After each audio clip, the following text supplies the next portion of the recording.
Hi friends. Deputy CM power star Pawan Kalyan దేశ ప్రధానమంత్రి వచ్చి తిను అంది కాదు తుఫాన్, పవన్ కాదు తుఫాన్ అని అన్నారు. ఇప్పుడు తెలుగు రాష్ట్రాల్లో అవినీతి లేని ఏకైక నాయకుడు, భారతదేశంలోనే అవినీతి మచ్చలేని ఏకైక నాయకుడు ఎవరైనా ఉన్నారంటే, ఏకైక పార్టీ ఏదైనా ఉందంటే జనసేన పార్టీ మాత్రమే. 100% స్ట్రైక్ రేట్ కొట్టి ఈరోజు కీలక శాఖల్లో ఉన్నటువంటి 10 శాఖలు జనసేన పార్టీ కైవసం చేసుకుని ఆ రాష్ట్రంలో డిప్యూటీ సీఎంగా ఎదిగినటువంటి పవర్ స్టార్ పవన్ కళ్యాణ్ గారికి ఇవే మా అభినందనలు, కృతజ్ఞతలు, ధన్యవాదాలు.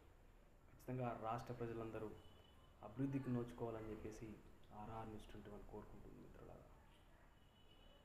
Congratulations our deputy CM power star Pawan Kalyan. నీ అభిమానిగా ఉన్నందుకు గర్వహిస్తున్నాము. ఎప్పుడు నీ వెంటే.